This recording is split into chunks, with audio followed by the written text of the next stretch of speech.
अच्छाई और बुराई।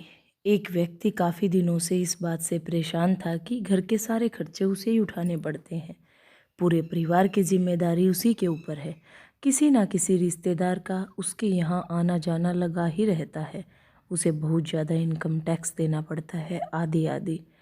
एक दिन उसका बेटा उसके पास आया और बोला, पिताजी मेरा स्कूल का होमवर्क देख लीजिए। वह व्यक्ति पहले से तनाव में तो था ही, उसने बेटे को डांट कर भगा दिया। थोड़ी देर बाद उसका गुस्सा शांत हुआ तो देखा कि बेटा होमवर्क की कॉपी हाथ में लिए ही सो गया था। उसने कॉपी देखी, उसकी नज़र होमवर्क के टाइटल पर पड़ी। अच्छाई बुराई में वे चीज़ें जो हमें शुरू में अच्छी नहीं लगती लेकिन बाद में वे अच्छी ही होती हैं। इस टाइटल पर बच्चे को एक पैराग्राफ लिखना था जो उसने लिख लिया था। उत्सुकतावश उसने बच्चे का लिखा पढ़ना शुरू किया।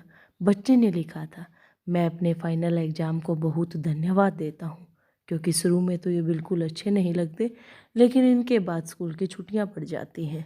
मैं ख़राब स्वाद वाली कड़वी दवाइयों को बहुत धन्यवाद देता हूँ।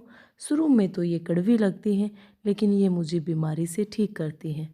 मैं सुबह सुबह जगाने वाली उस अलार्म घड़ी को बहुत धन्यवाद देता हूँ जो मुझे हर सुबह बताती है कि मैं जीवित हूँ।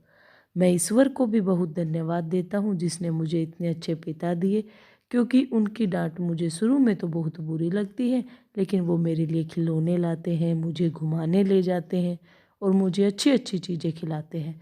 और मुझे इस बात की खुशी है कि मेरे पास पिता है क्योंकि मेरे दोस्त सोहन के तो पिता ही नहीं हैं।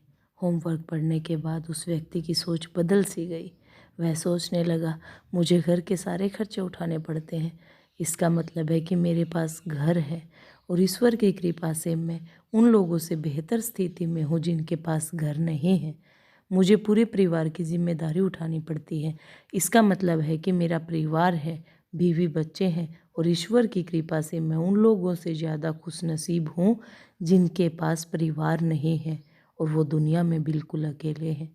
मेरे यहाँ कोई न कोई मित्र या रिश्तेदार आता जाता रहता है, इसका मतलब है कि मेरी एक सामाजिक हैसियत है और मेरे पास मेरे सुख दुख में साथ देने वाले लोग हैं।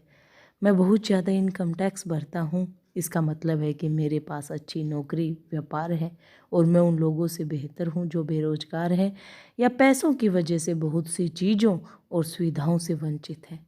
आज उसके अपने बच्चे की सीखने उसकी सारी परेशानी, सारी चिंता एकदम से जैसे ख़त्म कर दी थी। वह एकदम से बदल सा गया। हमारे सामने जो भी परेशानियां हैं, हम जब तक उनको नकारात्मक नज़रिए से देखते रहेंगे तब तक हम परेशानियों से घिरे रहेंगे। लेकिन जैसे ही हम उन्हीं चीज़ों को, उन्हीं परिस्थितियों को सकारात्मक नज़रिए से देखेंगे, हमारी सोच एकदम से बदल जाएगी। हमारी सारी चिंताएं, सारी परेशानियां, सारे तनाव एकदम से ख़त्म हो जाएंगे और हमें मुश्किलों से निकलने के नए नए रास्ते दिखाई देने लगेंगे।